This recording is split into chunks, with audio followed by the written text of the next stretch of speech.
Hello and good morning. Welcome to our webinar on policy management for schools and colleges. This is part of a series of webinars that we are running to highlight some of the key issues facing education and an opportunity to display some of the solutions that we have available.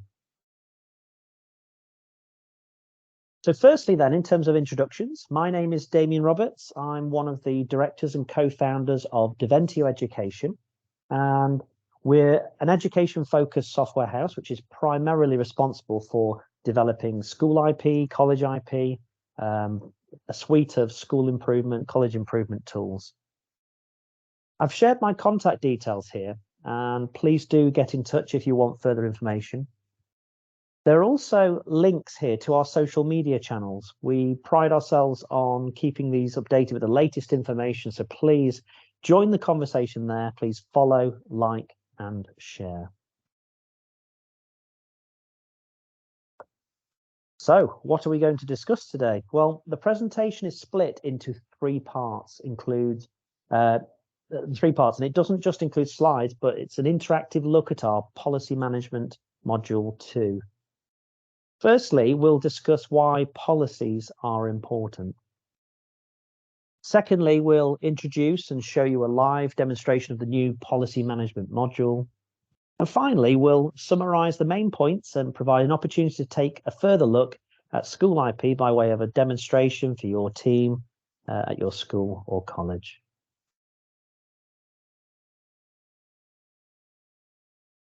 So on to our first section on why policies are important. So why are policies important? Well, policies ensure that values are applied consistently. They define clear expectations and help provide a framework for employees and students alike. Staff are responsible for familiarising themselves with the school's policies and for following the procedures contained within them. The following groups of people or organisations are required to hold each of these policies and other documents and must meet the requirements that apply to their school or trust or college. So policies are a requirement for school or college leaders in all schools, governing bodies in local authority maintained schools, and also the proprietors of academies and independent schools.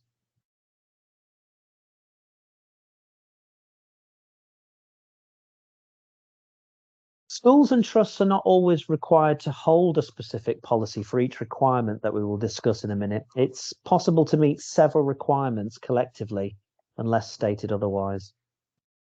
The drafting of school policies can be delegated to any member of school staff too.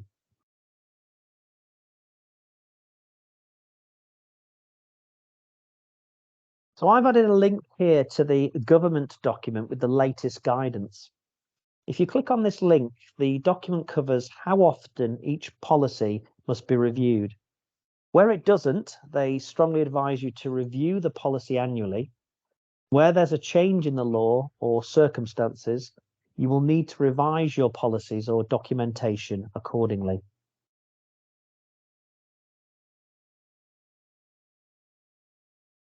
Now, this guidance also shows the level of approval that's required. It is important to note that not all policies need to be signed off by the full governing body. And throughout this guidance, we will use the term governing body to represent both governing boards and trust boards.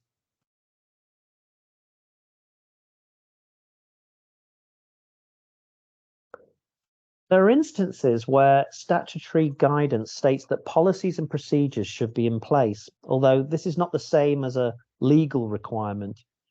Each piece of linked guidance, which is not statutory, makes the clear nature of the requirement. Where possible, model policies have been included within the linked guidance. Organisations such as your local authority can provide free support and model policies, which we suggest you consider.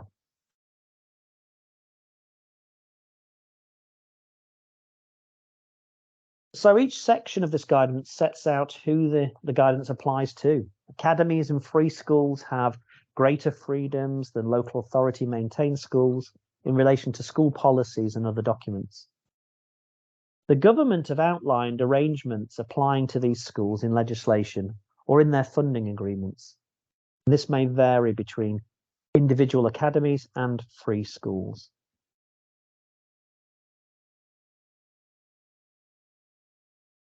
And what does the guidance state? Well, the guidance outlines for local authority, maintained schools and academies that each policy, who it applies to, and the review period and the approval level.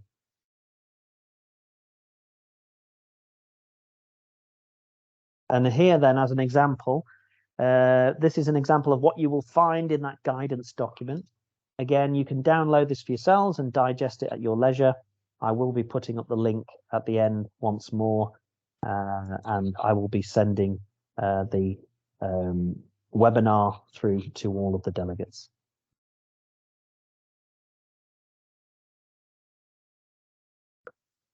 So on to the next section, which is what is the new policy management module and how can it help?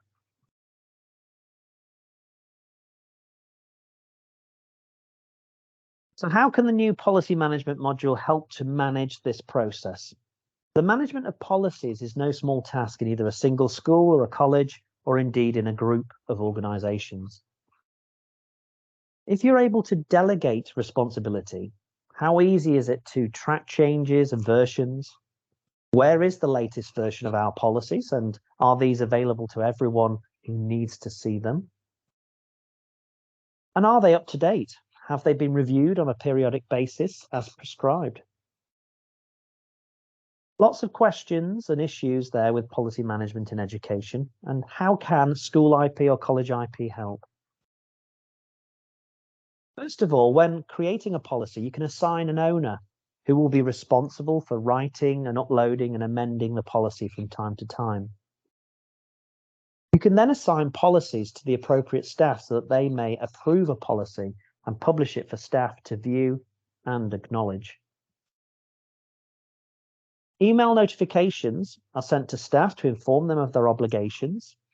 Reminders to review are also sent at the appropriate time too.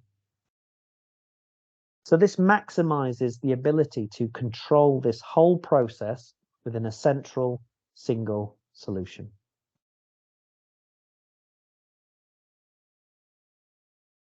So let's take a look at the new policy management module inside School IP and see how that works.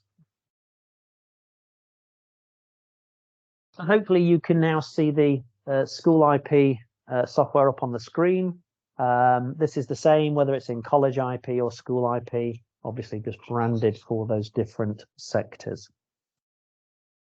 Now in here on the left hand side we have a new item on the menu, which is the policies, the policy management within School IP. And when you click on policies, you are presented with a view detailing all of the policies within your organization. Now it's very simple in order to add new policies into the system. And indeed we can bulk upload your existing policies. And there are quick and easy tools, if you like, to get your policies directly into the system and then to manage them in School IP moving forward. Now, if I were to create a policy and walk you through the process, on the right-hand side, as we do within School IP, we have the plus button here that allows us to add a policy onto the system. So if I go ahead and click that plus, here we get a dialog that's asking us for some basic information then about the policy. So in here, we can give the policy a title and a description. And then also on the policy tab itself, we can start to define our policy within the system. Now, there are a number of ways to do this within School IP or College IP. In here, you can actually write your content of your policy, so they can be written directly within the software. And of course, you can use all of the normal formatting features in here to actually derive and create your policy. Now, if you manage your policies elsewhere and you've already written those policies, you can actually upload a file. So you can toggle and choose the file option then I can select a file from within my local machine or my network and upload that file to this policy. Equally, if you use something like Google Docs or Office 365, you can actually specify the URL to where that shared document is. And then this enables you to either be writing the policy here, uploading the existing file, or linking to an electronic method of centrally recording that file. So whatever the method that you currently use in terms of managing those policy documents, we hopefully can fit in with each of those different styles or types here. Now, once I've defined my policy itself, I can then define further information about that policy. So we keep in here the date that the policy was created or uploaded. We can then also define who is the owner of this policy. And then the owner is responsible, obviously, for writing the policy and then perhaps reviewing it on a periodic basis. So we can then choose who is the owner of this policy, and it is multiple selections. So there could be multiple owners of the policy itself. And then also we can define what type of policy is this? Is it related to DFE, the Department for Education? Is it related to your trust or school in terms of the type of the policy as well? The next thing that you want to do with your policy, once you've created it within the system, is that you may wish to approve it. So jumping onto the Approval tab, we can actually indicate that the policy requires approval. And then we can also stipulate what level that approval is required at. So in here, it talks about things like governing body, and then we can define who are the people who are actually responsible. And then I can choose in here again a list of staff members who I want to manage this approval. And then there's a couple of options here where I want either all members of staff to approve this policy. So that would be asking Keith and Jennifer here, or whether it's only one member of staff out of that group. So when they actually access the system, they log into SchoolIP, they are clicking the policies on the left-hand side, they will be able to see the policies that are requiring approval, and then they can be approving that particular policy. They will get that option. The next thing that we want to set up then is how often do we want to review this policy? So in here then we have the ability to stipulate how often this policy is reviewed, whether it's on an annual basis, whether it's a live document, so it has to be continually kept updated, or then whether it's every 3 years, every 4 years. And again, we've chosen the most common options here out of the DFE guidance document, but of course you can add to this list as well. So SchoolIP, College IP is extremely configurable, and we allow you to add to any of these drop-down lists. So once you've defined when and how often this is actually reviewed, you can get the system to calculate the next review date based on that option. And so it will produce then that we need to look at this policy in a year's time. And also we can toggle this checkbox here to say, send reminder emails to the owners of this policy when it's due for review. So again, that's quite a key feature really in terms of making sure that staff are getting those notifications and are able then to review the policy. Now, these policies then can be submitted and published, and then they're published to potentially all the staff within the school or college or the trust. And in here then, we on the View tab can decide for each policy, do we want to allow all staff to view this policy, or do we want to restrict it to specific roles within our organisation? So who is this policy relevant to? And then also we can actually indicate whether this policy is visible on the school website. So that's actually a conscious tick there that you're saying that this has been published up to the website and is available. So we've actually completed that section of the work.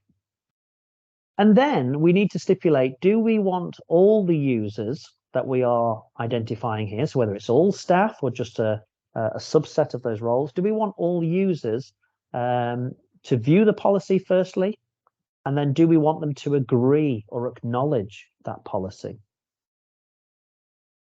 So what this enables us to do then is to actually keep track of who has actually viewed and acknowledged the policy. So in terms of acknowledgement, what I mean there is that when they come in to look at the policy, they will, as well as it actually recording and auditing that they viewed the policy, they will have to take a positive action in terms of acknowledging and agreeing to that policy.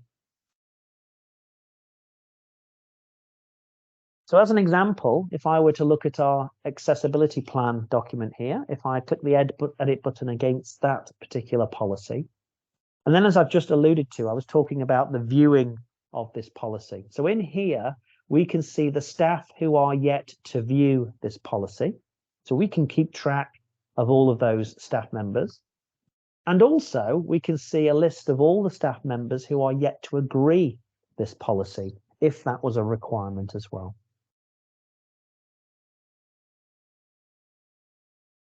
And then this view is actually showing the relevant information to you. So you can actually see the policies that you are required to review or approve. So it helps you to manage your workload. You could also perhaps see those policies where you are the owner. You can toggle these buttons at the top. And also you will see the current status of the policies on the left-hand side. So this then becomes a single central solution for actually managing all of the policies within your school, college, or wider trust. And it enables you to publish those policies out and to allow staff a simple platform then in order to both go in and approve, go in and review the policies, and then the wider staff to go in and actually view and acknowledge that those policies are in effect.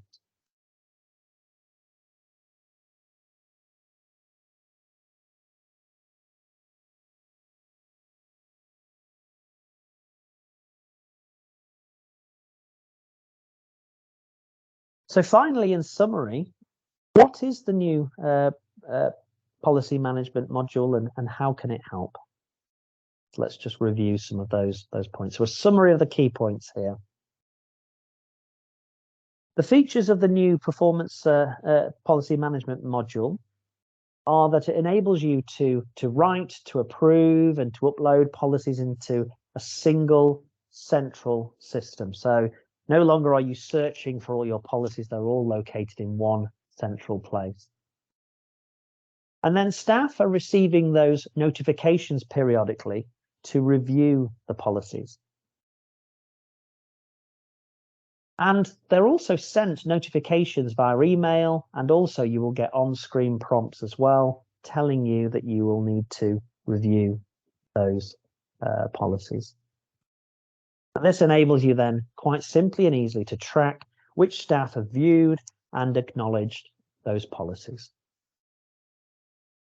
And again, this is the link to that DFE guidance in terms of the policies that are required for your organization.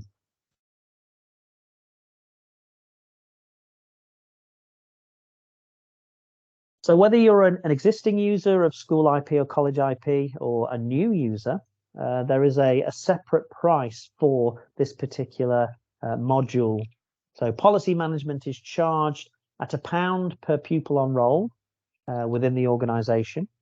So prices range between £199 for less than 200 pupils on roll, right up to £999 for schools with more than 1,000 pupils on roll. And that's an annual subscription. Now, there are discounts for multi-school, multi-organisation, and multi-year discounts too. So it really is worth asking for a proposal or a quote. And also, if you are an existing user of the school IP or college IP system, we can give you a prorated proposal that will take you up to your next renewal. So hopefully, either a discounted or a reduced price in terms of getting you started with the policy management.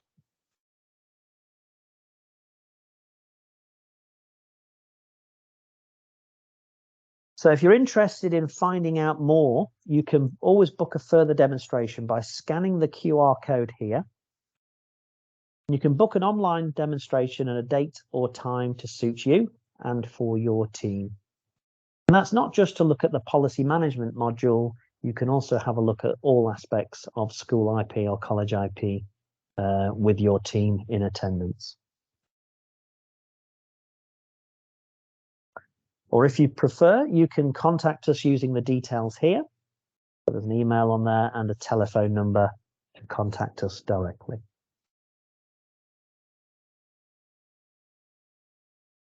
So thanks for watching. And if you'd like to book a demonstration, simply scan the QR code. Thank you very much for your time. And I look forward to the possibility of talking to you all about the new policy management module. Thank you.